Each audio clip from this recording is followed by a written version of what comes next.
Oke anak-anak, siang hari ini kita akan belajar dinamika kerjasama antar negara internasional terhadap ketahanan wilayah di Indonesia. Kalian tahu nggak sih apa itu arti kerjasama? Saya tahu, Bu. Ya, coba jawab. Kerjasama itu adalah usaha bersama antara individu, kelompok, atau pihak-pihak lain untuk mencapai tujuan yang sama. Oke, bagus. Jangan main HP terus dong. Biar aja, gurunya kan nggak tahu. Coba kamu yang main HP. Jawab pertanyaan ibu, apa itu arti kerjasama? Kerjasama, bantuin gua. Bu, saya boleh bantu? Ya boleh. Jadi kerjasama antar dua negara itu hubungan antara dua negara untuk mencapai kepentingan bersama, Bu. Oke, bagus. Tepuk tangan semuanya. Kalau nggak ada gua kan tuh. Terima kasih ya. Betulnya kalau militer itu apa ya? Tuh, lihat aja di buku gua. Anak-anak ada yang bisa kasih tahu apa itu kerjasama bilateral? Boleh tunjuk tangannya? Saya Bu. Kerjasama antar dua negara. Yang tujuannya saling menguntungkan, Bu. Nah, tepuk tangan dulu semua. Bagus banget ya anak-anak. Nah, bedanya sama multilateral apa nih? Ada yang tahu nggak? Saya, Bu. Ya, boleh. Kalau multilateral tuh kerjasama antara banyak negara untuk mencapai kepentingan bersama, Bu. Jadi nggak cuma dua negara aja. Oke, keren banget jawabannya. Tepuk tangan semuanya. Kayaknya gue bisa langsung jadi diplomat nih. Iya, di monopoli. The next day. Dinamika kerjasama antar negara internasional terhadap ketahanan wilayah di Indonesia. Kita disuruh bikin video ini. Iya, soalnya kan kemarin kita nggak masuk. Tapi kenapa di situ cuma ada nama kita bertiga doang? Lah ya juga. Ya, yuk kita bikin. Gimana kalau kita bikin video drama aja? Jangan drama, dokumenter aja mending. Mending animasi aja tahu. Ih, jangan, dokumenter aja lebih gampang tahu. Tapi lebih bagus animasi. Enggak guys. Gue tahu. Gue ada ide. Apa tuh?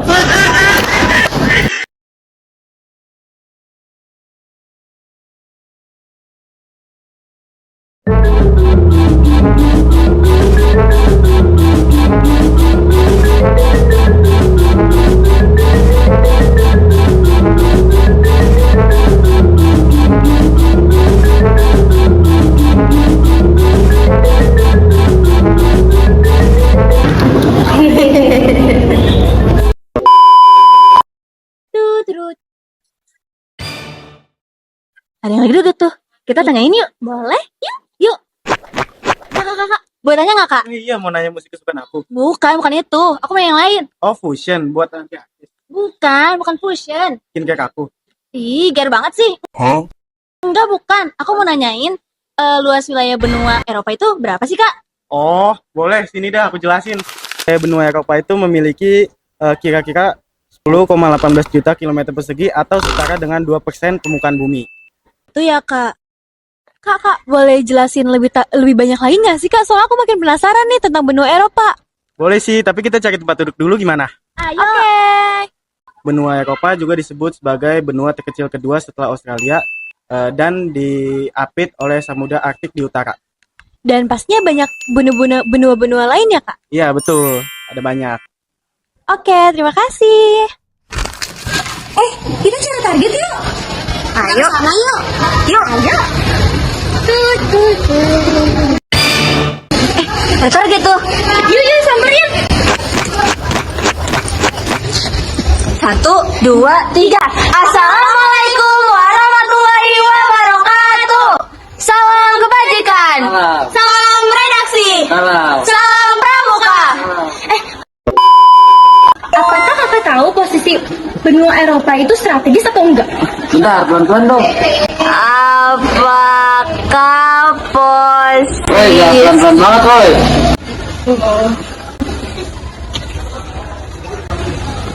Oh iya, letaknya berada di antara 3 kawasan besar di dunia, Asia, Afrika, dan Samudra Atlantik, yang menjadikan Eropa pusat interaksi internasional sejak abad yang lalu.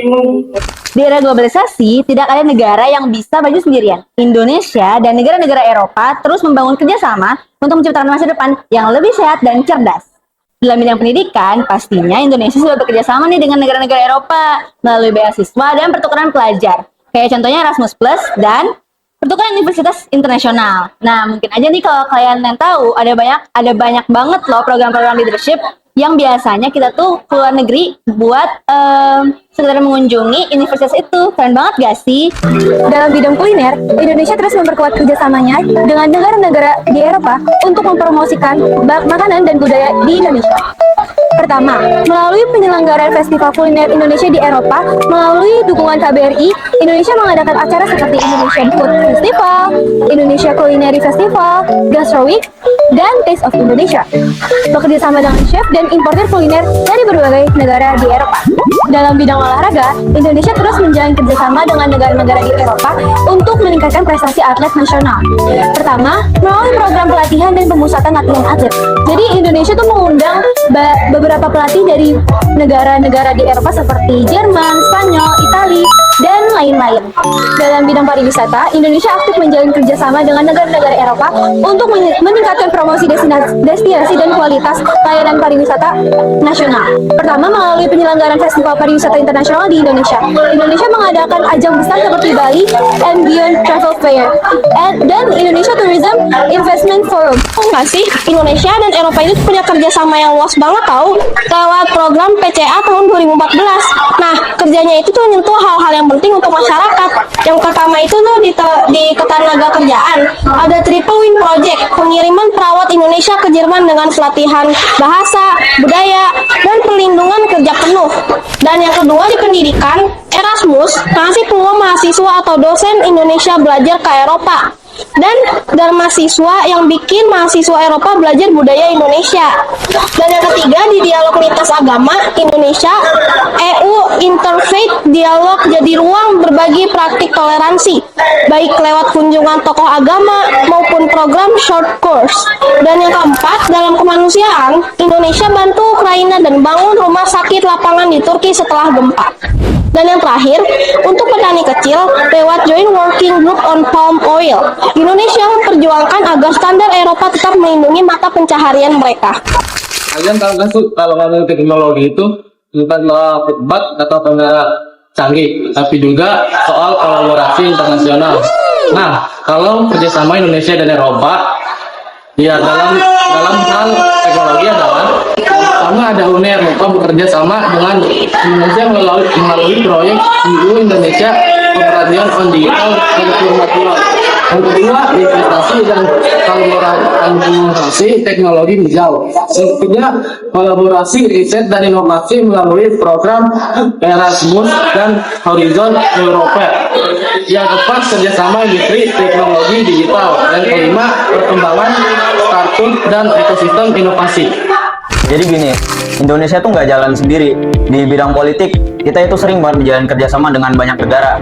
Mulai dari tukeran duta besar, bikin perjanjian, sampai gabung ASEAN dan PBB. Contohnya tuh ada perjanjian ekstradisi ASEAN untuk ngejar pelaku kejahatan lintas negara dan misi menjaga kedamaian dunia bersama PBB. Nah, kalau sama Eropa, levelnya lebih strategis. Kita rutin bahas keamanan, HAM, terorisme, dan migrasi. Puncaknya ada di IEU CEPA, kesepakatan besar yang bukan hanya soal ekonomi, tetapi juga untuk meratain jalur diplomasi dan keamanan. Di manufaktur, IEU CEPA juga bikin ekspor Indonesia ke Eropa jadi lebih gampang dikarenakan tarif 0%. Plus investasi Eropa juga untuk transfer teknologi. Sementara itu, Indonesia juga menjalin kerjasama dengan Jepang di bidang otomotif, di Korea Selatan untuk membuat EV, dan Tiongkok untuk buat kereta cepat.